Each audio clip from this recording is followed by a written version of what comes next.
ஆண்டவராக இயேசு கிறிஸ்துவின் நாமத்தினாலே JTK டிவியின் சார்பாக என்னுடைய வாழ்த்துக்களை தெரிவித்துக் கொள்கிறேன்.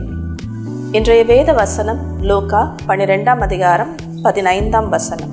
பின்பு அவர் அவர்களை நோக்கி, பொருளாசையை குறித்து எச்சரிக்கையாயிருங்கள். ஏனெனில் ஒருவனுக்கு எவ்வளவு திரளான ஆஸ்தி இருந்தாலும் அது அவனுக்கு ஜீவன் அல்ல என்றார். நாம் ஜெபிப்போம். கர்த்தாவே, உம்முடைய வார்த்தைக்காய் ஸ்தோத்திரம். ஆண்டவரே, உம்முடைய வார்த்தையின் மூலமாக நாங்கள் ஜீவனை பெற்றுக்கொள்கிறோம்.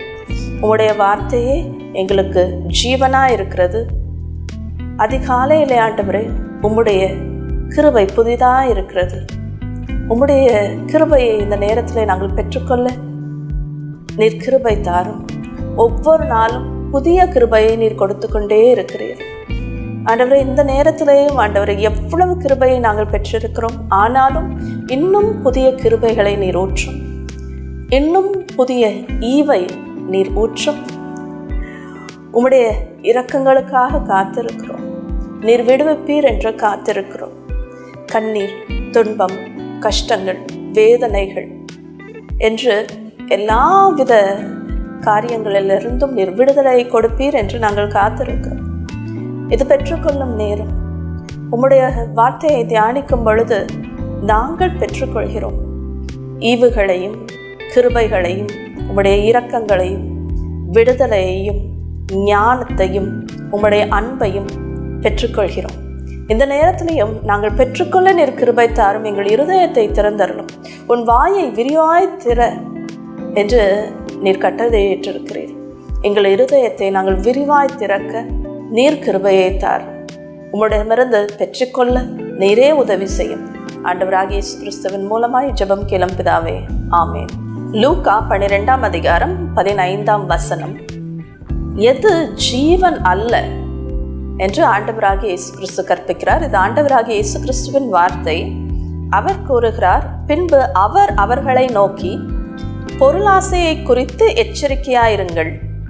ஏனெனில் ஒருவனுக்கு எவ்வளவு திரளான ஆஸ்தி இருந்தாலும் அது அவனுக்கு ஜீவன் அல்ல என்றார்.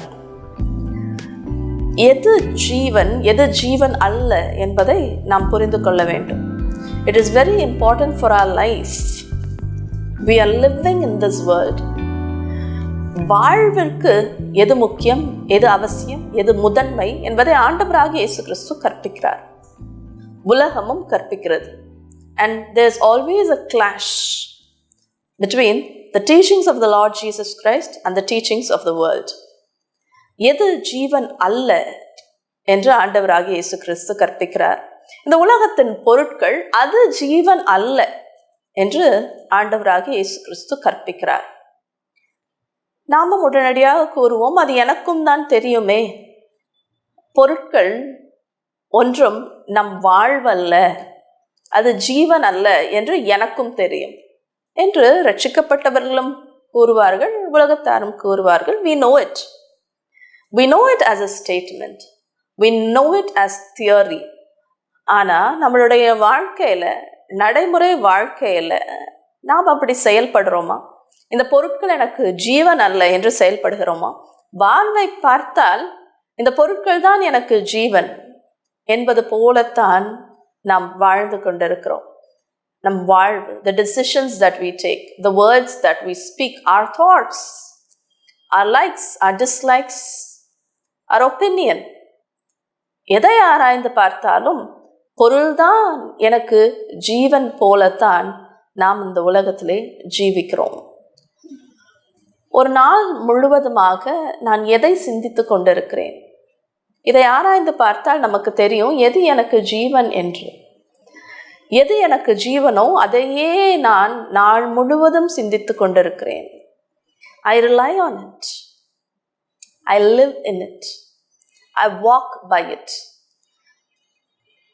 அதன் பக்கமாகத்தான் நடந்து கொண்டிருக்கிறேன் என்பதை நான் அறிந்து கொள்ளலாம். நம் சிந்தனைகளை எண்ணி பார்த்தால் எதை தொலைத்து விட்டேன், எதை பெற்றுக்கொண்டேன், எனக்கு என்ன இருக்கிறது, எனக்கு என்ன இல்லை, இதே தானே அநேகர் சிந்தித்து கொண்டிருக்கிறார்கள். அப்படி சிந்திக்கவும் கற்றுக் கொடுக்கிறார்கள். ஏனென்றால் உலகம் கற்றுக் கொடுக்கிறது. And as days proceed, the struggle is also increasing. வருடங்கள் செல்ல செல்ல இந்த போராட்டம் அதிகரித்து கொண்டே இருக்கிறது. பொருளுக்காக போராடும் போராட்டம். உலகத்திலே அப்படித்தான் ஜீவிக்க வேண்டி இருக்கிறது என்று சிலர் கூறுவார்கள். But let us be the first person to walk against it.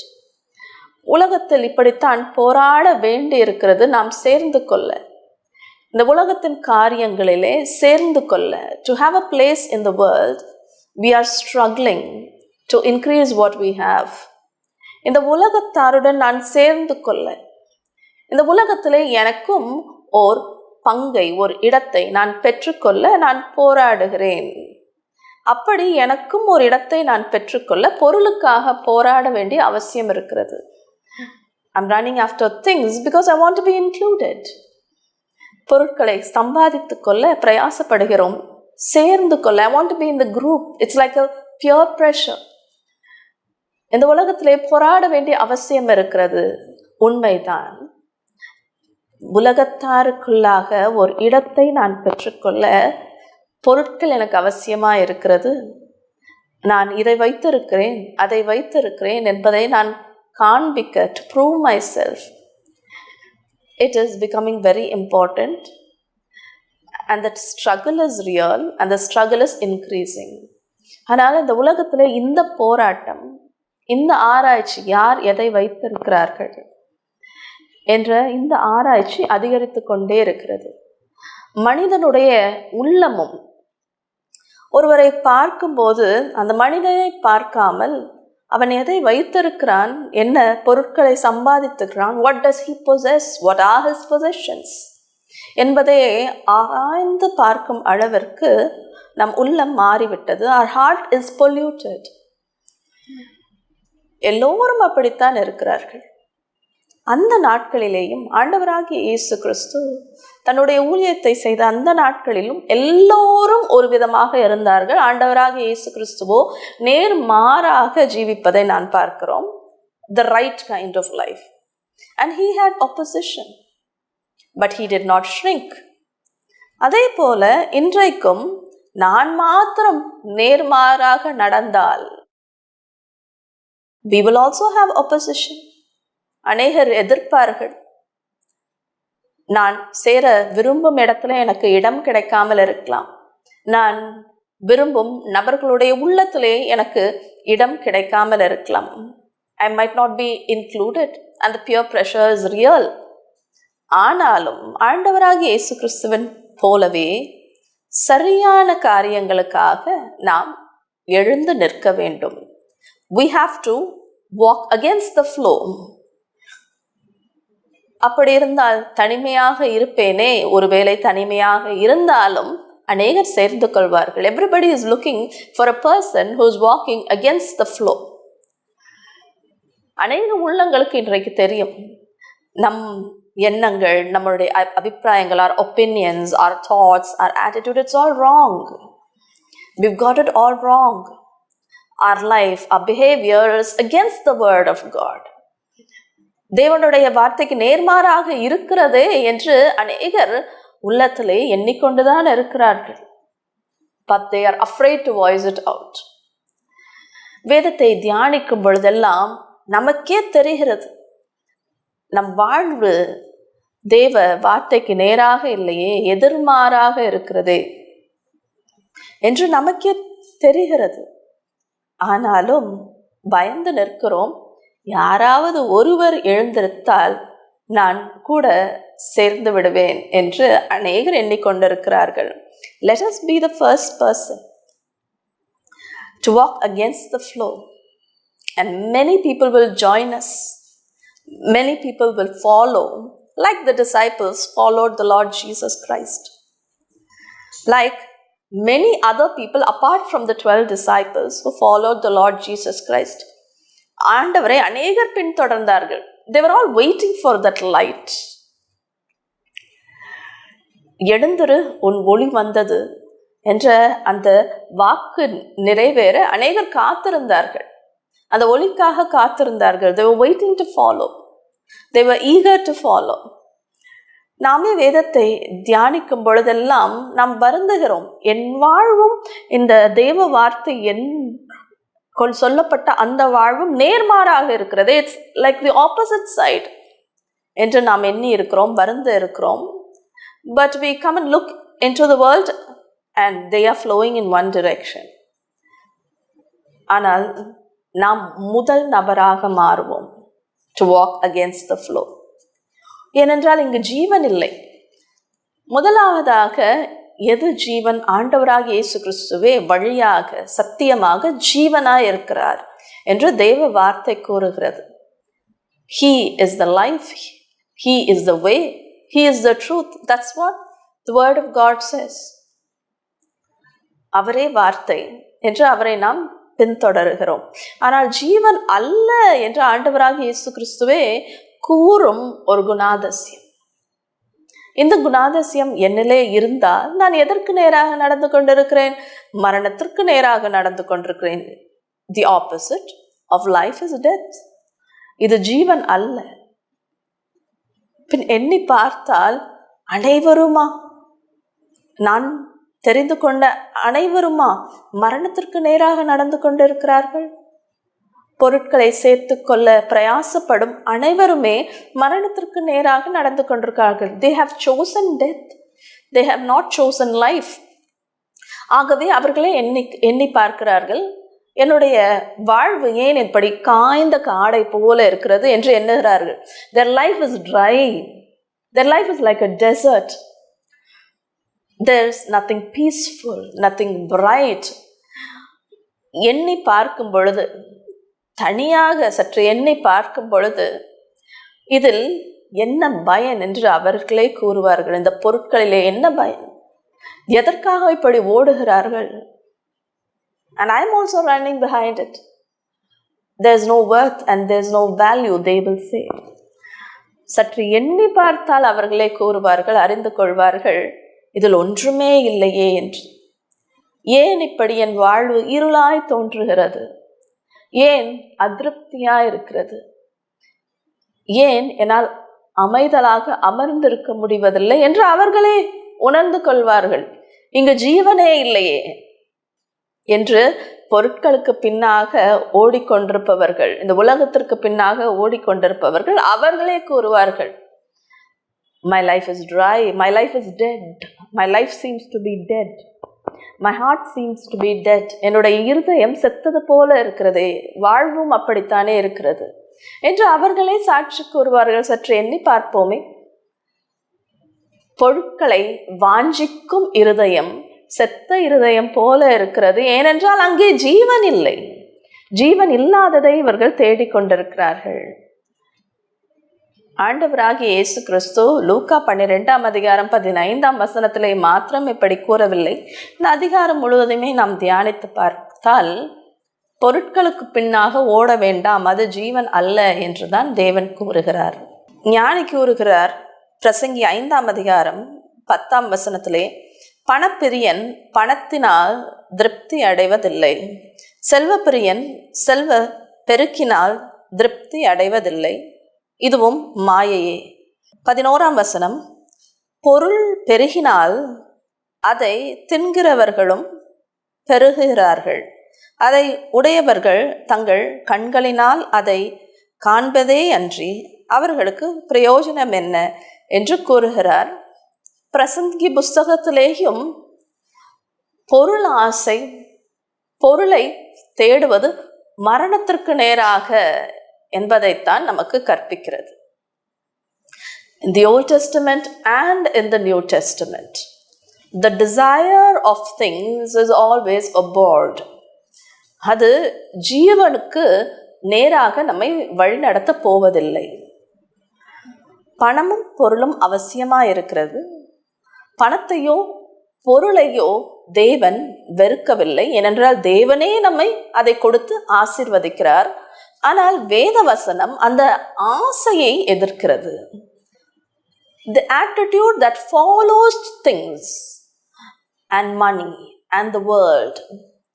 உலகத்திலே இருக்கிறோம், ஆனால் உலகத்தை அன்பு கூற வேண்டாம் என்று தேவன் அந்த அன்பை, அதாவது உலக அன்பை வெறுக்கிறார். ஆண்டவர் அந்த பண ஆசையை வெறுக்கிறார், பொருள் ஆசையை வெறுக்கிறார், செல்வ பிரியம் அதை வெறுக்கிறார். செல்வத்தை கொடுப்பவரே அவர்தான். சாலமோன் ராஜாக்கு தேவனே செல்வத்தை கொடுத்தார், ஞானத்தை கொடுத்தார், பொருட்களை கொடுத்தார், ஆஸ்தியை கொடுத்தார், செல்வத்தை கொடுத்தார். கொடுத்தவரே அவர்தான். அது நன்மை என்பதற்காக அவர் கொடுக்கிறார். நமக்கும் கொடுத்து கொண்டே இருக்கிறார், ஊற்றிக்கொண்டே இருக்கிறார்.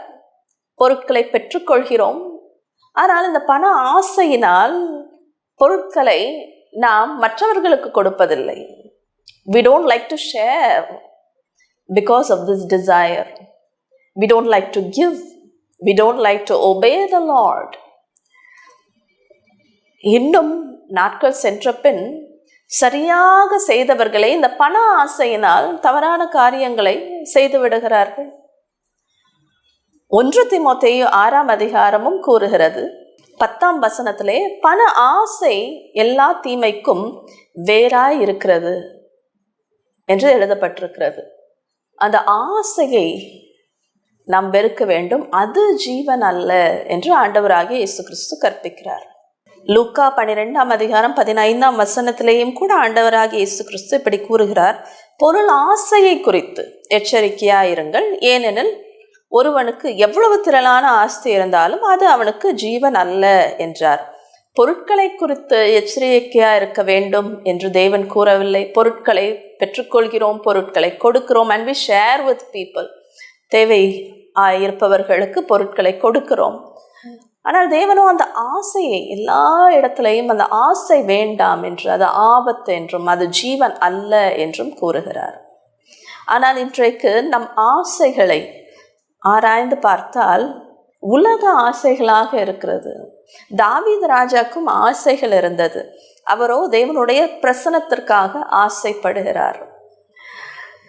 அப்போஸ்தலர்களுக்கு ஆசைகள் இருந்தது. ஆண்டவராகிய இயேசு கிறிஸ்துவின் நாமத்தை பிரசங்கிக்க வேண்டும், ஆண்டவராகிய இயேசு கிறிஸ்துவின் நாமம் உலகத்தில் இருக்கும் அனைவருடைய உள்ளத்தையும் அடைய வேண்டும் என்ற ஆசை இருந்தது. இரத்த சாட்சிகளுக்கு ஆசை, ஆண்டவராகிய இயேசு கிறிஸ்துவின் மீது ஆசை, தன்னுடைய உயிரையும் அவருக்கு கொடுத்து விட வேண்டும் என்ற ஆசை இருந்தது. And the missionaries, அவர்களுக்கு ஆசை இருந்தது, தேவனுடைய வார்த்தையை கற்பிக்க வேண்டும் என்றும், தன்னையே அர்ப்பணிக்க வேண்டும் என்றும், தேவனை அறியாதவர்களுக்கு அந்த வெளிச்சம் போய் சேர வேண்டும் என்ற ஆசை இருந்தது. இன்னும் உலகத்திலே பார்க்கும் பொழுதும் நல்ல ஆசைகளை பார்க்கிறோம். ஒரு தாயின் உள்ளத்திலே பிள்ளைகள் நன்மைகள் ஆசையாக இருக்கிறது. மற்றவர்கள் அனைத்தையும் பெற்றுக்கொள்ள வேண்டும் என்று சில நல்ல உள்ளங்களின் ஆசைகளை நாம் பார்க்கிறோம். எல்லோரும் சமாதானமாயிருக்க வேண்டும் என்ற ஆசைகள் நல்ல உள்ளங்களிலே இருப்பதை நாம் பார்க்கிறோம். இது ஜீவனுக்கு நேராக செல்லும் ஆசைகள். What do I desire? சங்கீத புஸ்தகம் 20ஆம் அதிகாரம் 4ஆம் வசனத்தில் எழுதப்பட்டிருக்கிறது, அவர் உமது மன விருப்பத்தின்படி உமக்கு தந்தருளி உமது ஆலோசனைகளை எல்லாம் நிறைவேற்றுவாராக என்று எழுதப்பட்டிருக்கிறது. He will give you the desires of your heart. உள்ளத்தின் விருப்பங்களை எல்லாம் தேவன் நிறைவேற்றுவார் என்று எழுதப்பட்டிருக்கிறது. எப்படிப்பட்ட விருப்பங்கள்? ஜீவனுக்கு நேராக செல்லும் விருப்பங்கள் அனைத்தும் தேவன் நிறைவேற்றுகிறார். மரணத்திற்கு நேராக செல்லும் விருப்பங்களை எப்படி நிறைவேற்றுவார்? நம்மை அன்பு கூறும் தேவனே அவர் எப்படி நிறைவேற்றுவார்? நம்மை நேசிப்பதினால் அநேக நேரத்திலே நம் விருப்பங்கள் அனைத்தும் நிறைவேறுவதில்லை. இது மரணத்திற்கு நேராக முன்னை கொண்டு சேர்த்துவிடும் என்பதற்காக தேவன் அநேக நேரத்திலே நம் விருப்பங்களை நிறைவேற்றுவதில்லை. ஆனால் ஜீவனுக்கு நேராக நாம் விரும்பும் எல்லா காரியங்களையும் நாம் பெற்றுக்கொள்கிறோம். ஏனென்றால் அவர் நம்மை நேசிக்கிறார். Therefore, he gives us the right desires of our heart. இன்னும் தேவனை வாஞ்சிப்பவர்கள், ஜீவனை அறிந்தவர்கள், those who have tasted life, ஜீவனை ருசித்தவர்கள் இப்படி கேட்பார்கள், இப்படி ஜெபிப்பார்கள், ஆண்டவரே அந்த விருப்பத்தையே நீரே கொடுத்து விடும், இந்த தவறான விருப்பங்களை எடுத்து விடும். I don't want to desire anything that you do not want me to desire. என்னுடைய உள்ளம் விரும்பக்கூடாதது ஒன்றையும் விரும்ப வேண்டாம், விரும்பாமல் காத்துக்கொள்ளும். மரணத்திற்கு நேராக இருக்கும் விருப்பங்களை நான் விரும்ப வேண்டாம். Give me the desires of my heart. Let those desires itself be from the Lord. என்பதுதான் தேவனை வாஞ்சிப்பவர்கள், ஜீவனுக்கு நேராக சென்று கொண்டிருப்பவர்களின் உள்ளத்தின் வாஞ்சையாக இருக்கிறது. Those who have tasted life. Many have not tasted life yet. இன்னும் பொருட்களையே ருசித்து கொண்டிருப்பவர்கள் மகிமையை ருசித்து பார்க்கவில்லை. They have not tasted life itself. வாழ்ந்து கொண்டுதான் இருக்கிறார்கள், உலகத்திலே நடந்து கொண்டிருக்கிறார்கள், செயல்படுகிறார்கள், உலகத்தின் மேன்மை எல்லாம் பெற்றிருக்கிறார்கள். ஆனால் ஜீவனை ருசித்து பார்க்கவில்லை. They have never lived their life. இன்றைக்கு உலகத்திலே நான் வாழ வேண்டும், ஜீவிக்க வேண்டும் என்றெல்லாம் கூறிக்கொண்டிருக்கிறார்களே, and they are running after it. They are only running after it. They have not attained and they are not going to attain if they run after the world. வாழ்ந்து விட வேண்டும், இந்த ஜீவனை அனுபவித்து விட வேண்டும் என்று ஓடிக்கொண்டிருக்கிறார்கள். என்றைக்கு அனுபவிப்பார்கள்? ஒன்றையுமே உலகத்திலே அனுபவிக்கவில்லையே என்றவர்கள் என்றைக்கு அனுபவிப்பார்கள்? ஜீவனை அனுபவிக்கவில்லையே என்று பொருட்களுக்கு பின்னாக, செல்வத்திற்கு பின்னாக ஓடிக்கொண்டிருப்பவர்கள் என்றைக்கு அனுபவிப்பார்கள்? They are never going to experience life. They are never going to live their life. Life is not about things. இன்னும் நான் ஜீவிக்கவில்லை என்று வயது சென்ற பின் அழுது கொண்டிருப்பவர்கள் இருக்கிறார்கள். I did not live my life. ஜீவிக்கவே இல்லையே என்று வயது சென்ற பின் மரணத்தை பார்க்கும் அந்த நேரத்திலே சொல்லி அழுது கொண்டிருப்பவர்களை நாம் பார்க்கிறோம். அப்படியா ஜீவிக்க வேண்டும்? They ran after death. இது ஜீவன் அல்ல என்று ஆண்டவராகிய இயேசு கிறிஸ்து கூறிய காரியங்களை பின்தொடரினார்கள். Many people are running like that. ஒரு மலையின் உச்சியை தொட்டு விட வேண்டும் என்று ஓடிக்கொண்டே இருக்கிறார்கள் வாழ்நாள் முழுவதும். என்றைக்கு அந்த உச்சியை தொடுவார்கள்? என்றைக்கு ஜீவனை தொடுவார்கள்? பொருட்களை எல்லாம் சேர்த்து கொண்டால், உலகத்தின் மகிமையெல்லாம் சேர்த்து கொண்டால், உலகத்தின் பெருமையெல்லாம் சேர்த்து கொண்டால், கண்களின் இச்சையெல்லாம் சேர்த்து கொண்டால், உலகத்தின் பெருமையெல்லாம் சேர்த்து கொண்டால், நான் ஜீவனை தொட்டு விடுவேன், அந்த மலையின் உச்சியை தொட்டு விடுவேன் என்று எண்ணிக்கொண்டிருக்கிறார்களே, என்றைக்கு தொடுவார்கள்? There's not an end to it. அவர்கள் பார்க்கும் அந்த காரியம் மாயை. அவர்கள் பார்க்கும் அந்த உச்சி அது மாயையா இருக்கிறது. Does not exist. It's like in a desert. Some people are running for water and they see water from a far away place, but they're never able to reach that water for their thirst. நாம் கேள்விப்பட்டிருக்கிறோம், இந்த வனாந்திரத்திலே தண்ணீரை தூரத்திலே பார்த்து அதை நோக்கி ஓடிக்கொண்டே இருப்பார்களாம். ஆனால் தண்ணீரோ கண்களுக்கு தெரியும், ஆனால் அனுபவிக்கவே முடியாது, அதை எட்டவே முடியாது, தாகத்துடன் ஓடிக்கொண்டே இருப்பார்கள் என்பதை நாம் கேள்விப்பட்டிருக்கிறோம். ஒரு மாயையாக இருக்கும். கண்களுக்கு தோன்றும், ஆனால் கிடைக்காது. உள்ளம் வாஞ்சிக்கும், ஆனால் கிடைக்காது. விருப்பப்படுவார்கள், ஆனால் பெற்றுவிட முடியாது. Because it is not life. வாழ்ந்திட வேண்டும் என்று ஜீவிக்க தேடிக்கொண்டிருக்கிறார்கள், உலகத்திலே தேடிக்கொண்டிருக்கிறார்கள். தொட்டு விடுவேன் என்று எண்ணிக்கொண்டு தேடிக்கொண்டிருக்கிறார்கள். ஒரு மாயையை நோக்கி ஓடிக்கொண்டிருக்கிறோம். பொருட்கள் என்னை திருப்திப்படுத்தும், உலகம் என்னை திருப்திப்படுத்தும், பணம் என்னை திருப்திப்படுத்தும், உலக மகிமையும் உயர்வும் என்னை திருப்திப்படுத்தும். I will live it என்று எண்ணிக்கொண்டிருப்பவர்கள் எல்லாரும் வாழ்நாள் முழுவதும் ஓடிக்கொண்டிருப்பார்கள். அதுவும் வேதனையுடன், சுமையுடன், மரணத்திற்கு நேராக ஓடிக்கொண்டிருப்பார்கள். என்றைக்கும் அந்த ஜீவனை பெற்றுவிட முடியாது. ஜீவனோ ஆண்டவராக இயேசு கிறிஸ்துவாக இருக்கிறார். That's very clear in the Bible.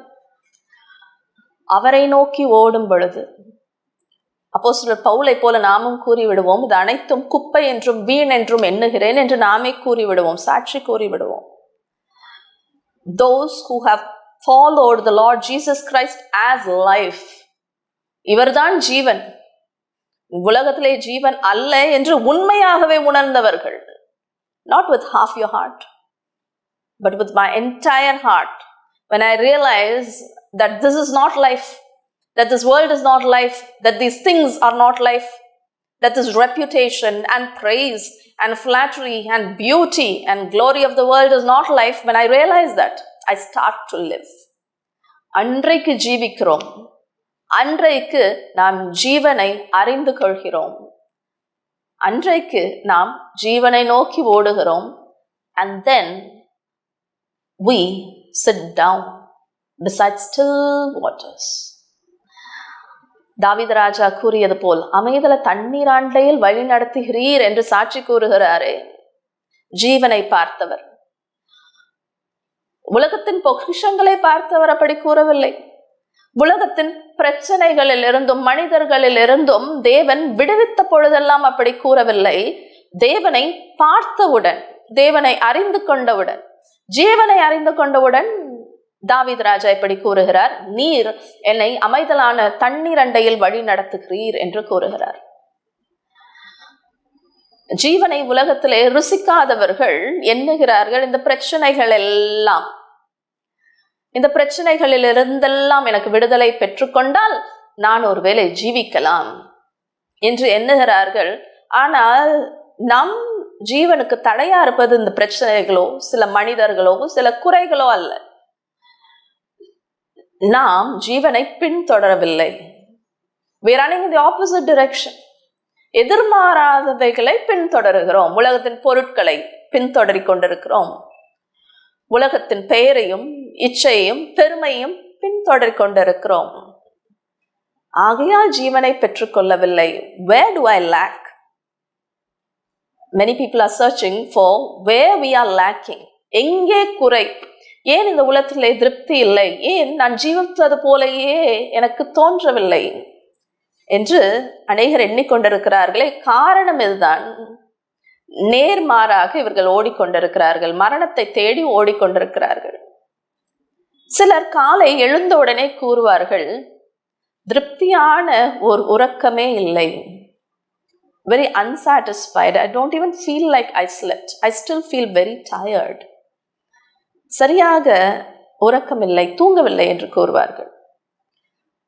அப்படியே தான் நாமும் எண்ணுகிறோம், சரியான ஒரு உணர்வே இல்லையே, ஜீவித்தது போல ஒரு உணர்வே இல்லையே, ஜீவிக்காதது போல இருக்கிறது, ஒரு திருப்தி இல்லை வாழ்விலே, something is lacking, somewhere it's empty என்று கூறுவார்கள்.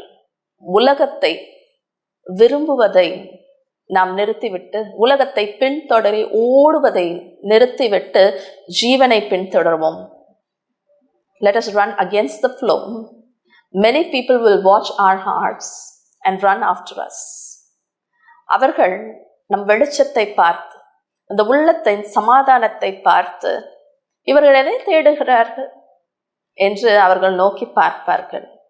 இந்த உள்ளத்தின் சமாதானத்தை மற்றவர்கள் அறிந்து கொள்கிறார்கள். It is contagious. We are able to identify that peaceful man. அந்த மனிதனுடைய வார்த்தையை கேட்ட உடனே, அவனை பார்த்த உடனே அவனுடைய சமாதானத்தை நாம் அறிந்து கொள்கிறோம். எவ்வளவு சமாதானம், எப்படிப்பட்ட ஒரு உள்ளம், மகிமையான உள்ளமா இருக்கிறது என்று அந்த மனிதனை நாம் பார்க்க ஆரம்பிக்கிறோம். அப்படியே நம் உள்ளம் மாற ஜீவனை விரும்புவோம், ஜீவனை பின்தொடருவோம். இவ்வுலகத்தை பின்தொடர வேண்டாம். ஆண்டவராகிய இயேசு கிறிஸ்து எச்சரிக்கிறார். இப்படி பொருள் ஆசையை குறித்து எச்சரிக்கையா இருங்கள். Be careful. பொருளை குறித்து அல்ல, பொருள் ஆசையை குறித்து எச்சரிக்கையா இருங்கள் என்று ஆண்டவராகிய இயேசு கிறிஸ்து கூறுகிறார். எச்சரிக்கையா இருப்போம். Let us be very careful. அது எச்சரிக்கையா இருக்க வேண்டிய ஒரு இடம். உலகம், பொருட்கள், செல்வம், இந்த இடத்துல எச்சரிக்கையா இருக்க வேண்டும். நாம் ஜெபிப்போம். தேவனே, உடைய வார்த்தைக்காய் ஸ்தோத்திரம். சரியான காரியங்களை கற்பிப்பவர் நீர்தான், உலகம் அல்ல. ஜீவிக்க கற்றுக் கொடுப்பவர் நீர்தான், உலகம் அல்ல. ஜீவனை கொடுப்பவர் நீர்தான், உலகம் அல்ல. ஆனால் உலகத்திலே தேடிக்கொண்டிருந்தோம். நாங்கள் மனம் திரும்ப நீர் கிருபை தாரும். உம்மை நோக்கி பார்க்க நீர் உதவி செய்யும். ஜீவனை நோக்கி நாங்கள் ஓட நீர் கிருபை தாரும். Let us run against the flow and let the people follow. சமாதானத்தை நோக்கி ஓட நீர் உதவி செய்யும். உம்முடைய கிருபையை நோக்கி ஓட நீர் உதவி செய்யும். எங்களை நாங்கள் அறிந்து கொள்ள நீர் கிருபை தாரும். மரணத்தின் காரியங்கள் எங்கள் வாழ்விலே உண்டா என்று நாங்கள் ஆராய்ந்து பார்க்க நீர் உதவி செய்யும். Help us to pursue life. ஆண்டவராகிய இயேசு கிறிஸ்துவின் மூலமாய் ஜெபம் கேளு பிதாவே, ஆமென்.